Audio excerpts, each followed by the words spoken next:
Some time ago, I went to McDonald's because I was short on time to cook. I slowly parked my old car, waiting for one of the restaurant's employees to hand me my calorie-rich meal. While sitting and waiting, I watched a young woman talking to the coworker who was hastily preparing my meal, and I wondered if my regular trips to the Golden Arches had gotten out of hand. I wasn't at all one of those typical fast food addicts who ran to the nearest Wendy's or Burger King daily, but it seemed like my routine revolved around eating at McDonald's at least twice a week. My hectic schedule as a full-time university student, juggling an unpaid internship and daily classes, made McDonald's the easiest answer when I wanted a quick and cheap meal. Plus, the McDonald's location was on the way from work to home, so it was extremely convenient to swing by and grab something to eat, even though there were health risks from regularly consuming Big Macs and McNuggets. As I reflected on this, a jovial and infectious laugh disrupted my concentration, and I quickly turned to the drive-thru window where I was.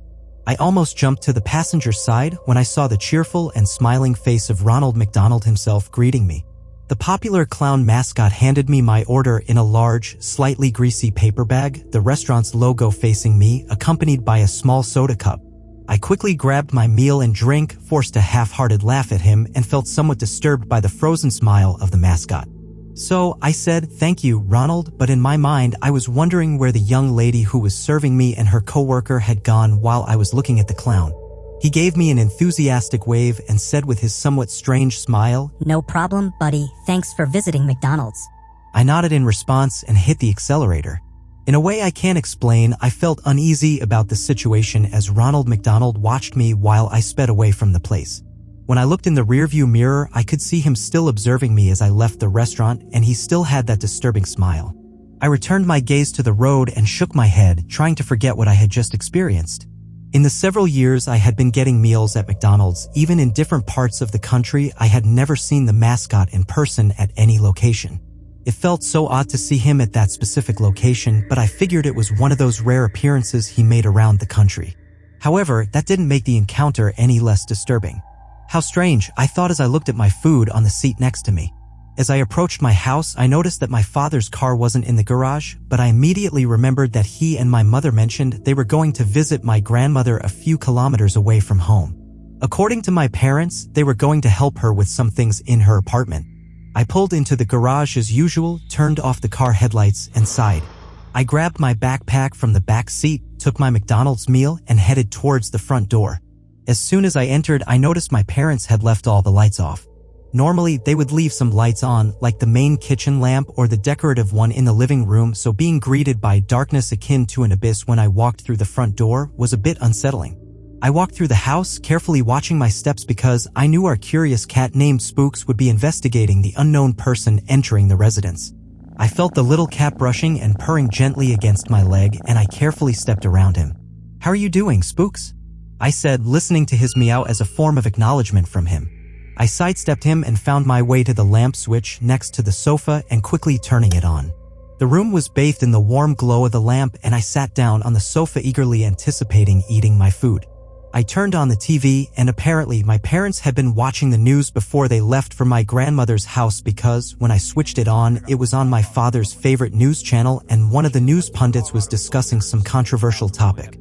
I ignored all the political stuff, opened my McDonald's bag, and checked to see if everything was all right with my meal.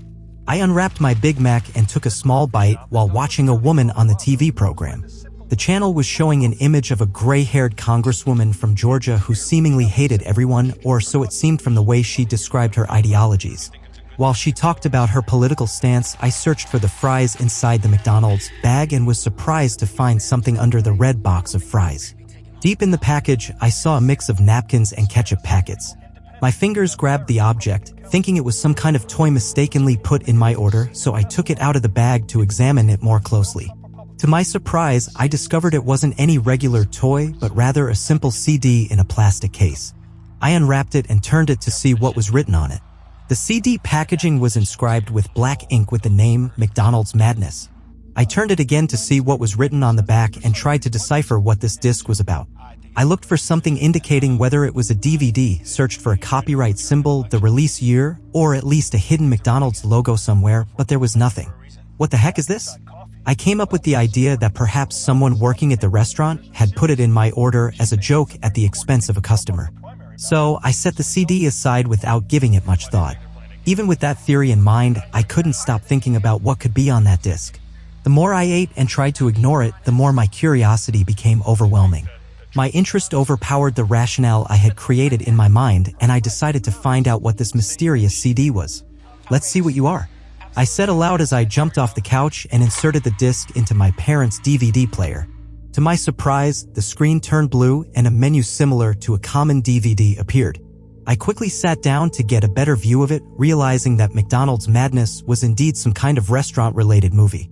Bold letters were displayed over an image of one of McDonald's classic characters, Grimace, holding a burger. The only option in the menu was play, so I pressed it and the movie began. I chewed on some fries as the screen went black. After a few seconds, I saw a door materialize in the center of the screen. A door covered in drawings, seemingly done by children with crayons. The door slowly opened and the camera entered and turning to the right corner. The place seemed to be a hospital room. But the next thing I saw made me immediately stand up, real terror coursing through me as I covered my mouth, horrified. In the corner of the room, there was a man tied up and gagged, seated on a stool with his hands tied behind his back. He trembled in terror, wide-eyed, looking at whoever was in front of him recording the footage. His legs shook as if in a blizzard. Seeing how much this man was shaking, I imagined he was in shock. A while later, other things appeared in the room and I realized something very disturbing was unfolding before my eyes. On the screen, I saw Ronald McDonald strolling around the room in an almost maniacal manner, accompanied by Grimace and the Hamburglar. Ronald was holding a gleaming cleaver and repeatedly pointing it at the camera. He pointed at the camera recording them as if to ensure the man understood they were being filmed. He turned his attention back to the terrified man and leaped directly toward him. Ronald slowly pulled the cloth that had been stuffed into the man's mouth and tossed it aside, then started laughing while playfully hitting the man's head. The man looked at Ronald with a mix of fear and sadness. "I'm sorry. I'll go back, I promise. Please, let me go, for the love of God. Think about my family." Ronald chuckled, turned to Grimace and said, What do you guys say? Should we let Mr. Harris go?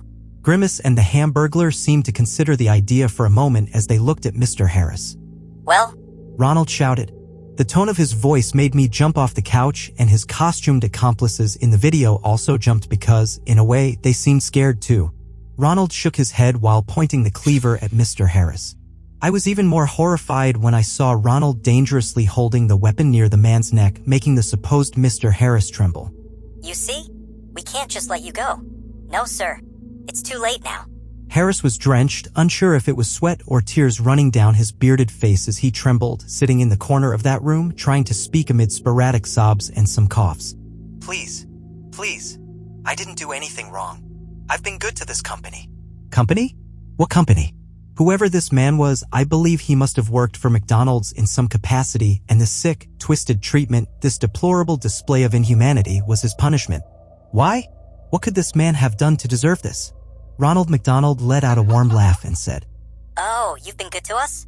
Are you sure about that, Mr. Harris? I wouldn't say that considering what you've done to my company. Mr. Harris snarled angrily at the clown, showing Ronald that he still wanted to fight for his life. No, I didn't do anything. He pointed at the other McDonald's characters and continued. It was you. These crazies who harmed the company. What you did is unforgivable. That's why I left McDonald's, so people would know the truth. Ronald, much like a snake attacking its prey, leaned close to Mr. Harris's face, nose to nose. He ran the cleaver through Harris's disheveled gray hair, smiling maliciously at him. That's enough for us to take action, Mr. Harris. You know that. You knew that from the moment you signed up to be our corporate spin doctor. You knew you'd uncover some rather unpleasant things. It's better to keep these unknown things aside and keep them a secret. Don't you agree, Mr. Harris? With my eyes glued to the screen, I sat on the couch, afraid to look away, waiting to hear the response from the mascot's hostage. The man seemed to wither after Ronald's words. It seemed like the words started to simmer in his thoughts. After a few moments of silence, Harris looked at Ronald, his lower lip trembling, and said, The employees. The food. The children. I almost screamed when Ronald suddenly slapped the side of Mr. Harris's head, making the man scream in pain. He continued his assault until the man's eyes became unfocused. He coughed uncontrollably due to the beating he had received. Ronald looked at Harris with his wild eyes. The clown's anger was etched on his face. He was completely silent, but his face contorted furiously as if he were about to explode. I shrieked in surprise when my cell phone rang inside my backpack.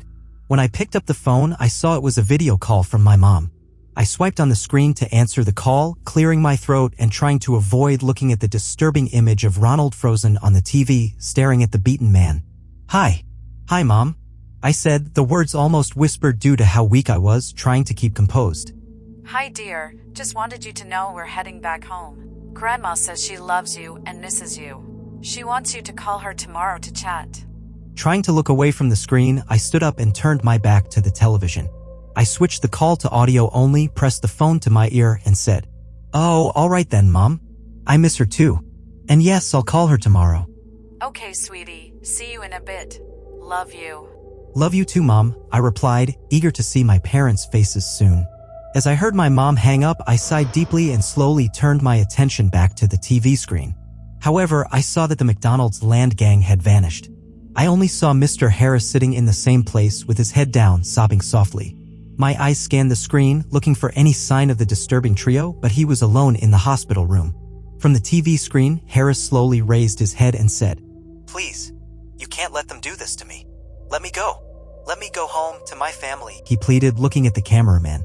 I could hear the person filming clearing their throat, about to say something when Ronald suddenly appeared in front of the screen, making me scream aloud. Ronald chuckled and went back to his macabre business. Oh, hush, Mr. Harris. It's almost over. We're almost finished. Harris whimpered, sighed, and said, "Please, I'm begging you, for the love of God, don't do this." Ronald looked at him, considering granting the man's final request. I watched the clown gaze at Harris for a long time, until he nodded to Grimace and the Hamburglar, and they slowly approached their leader. As his comrades drew closer, Ronald squatted and grabbed the executive's chin. I'm sorry, Mr. Harris. It has to be this way. I was breathless as I saw Ronald McDonald raise the cleaver and strike the man's neck. A large amount of blood sprayed onto the clown's face. Ronald chuckled and handed the bloody weapon to one of his accomplices. I watched in horror as they all closed in on Harris, taking turns to repeatedly strike the man's neck. Harris made gurgling screams and shook uncontrollably until the gang knocked him off the stool and threw him onto the hard checkered floor. Shortly after, Hamburglar delivered the final blow to Harris. They decapitated the man and began kicking his head around while laughing maniacally. I felt a wave of nausea and rushed to the kitchen sink. Bits of vomit splattered into the grimy chrome basin. I gasped and wiped my mouth, splashing water on my face as I stood up. I left the water running to clean up the mess I'd made. I struggled to keep my legs from giving out, shocked by what I had just witnessed. What on earth did I just watch? That poor man was murdered by those crazed characters in costumes. Was that real? Slowly, I returned to the living room and saw the three McDonald's land characters standing silently in front of the decapitated executive on the screen. Suddenly, the gang slowly began turning their heads towards the camera that was capturing it all. In a way, I felt those psychopaths were staring at me. I felt incapable of moving, given their unsettling behavior. I looked back at them, waiting for something to happen. For a moment, it felt like I was staring at mannequins as if they had turned into action figures frozen on the screen. Ronald McDonald's waxen face seemed even more artificial than that of his cohorts. It looked like it was made of shiny plastic, much like a toy from a Happy Meal. Grimace and the Hamburglar stood on either side of the clown, hands at their sides like two goofballs.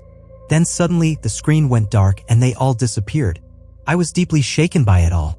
I tried to make sense of the sickening event that had just unfolded. After a minute or two, I grabbed the movie from the DVD player, sitting there trembling, barely able to hold the disc. Whatever this film was, whether fiction or reality, I knew I shouldn't have seen it. McDonald's madness was essentially a recorded murder, a diabolical and brutal killing encouraged by Ronald McDonald himself. Thinking about it, it was clear that it was not just macabre but also cunning. Absolutely no one would believe this sponsored McDonald's homicide horror story. Yet I had the disc, the only evidence that could validate the entire morbid tale. Suddenly, the sound of the front door lock being disengaged made me jump, letting out a low scream. When I saw it was my parents carrying groceries, relief washed over me. I remembered the CD in my hands and quickly stashed it in the crumpled McDonald's bag. After that, I went to my parents and, while trying to hide the obvious expression of fear on my pale face, and said, "Hey, everything okay?" From the look in their eyes, both noticed something was wrong with me. Concern started to dominate their faces and they bombarded me with questions to find out what was bothering me. I couldn't hide from them what had happened to me. So, I showed them the mysterious disc that came with my order and played the horrific film for them once again. A few moments after watching, my mother pulled me aside while my father called the police. When McDonald's madness was seen by the police department, they identified Mr. Harris as the former McDonald's public relations executive Charles Thomas Harris. The man had gone missing on a boating trip in 2007. During his trip, a severe storm claimed his life, along with two of his companions witnessing the boat capsizing in the Gulf of Mexico. With this repugnant film in their possession, they knew something more sinister was behind the man's unexpected death.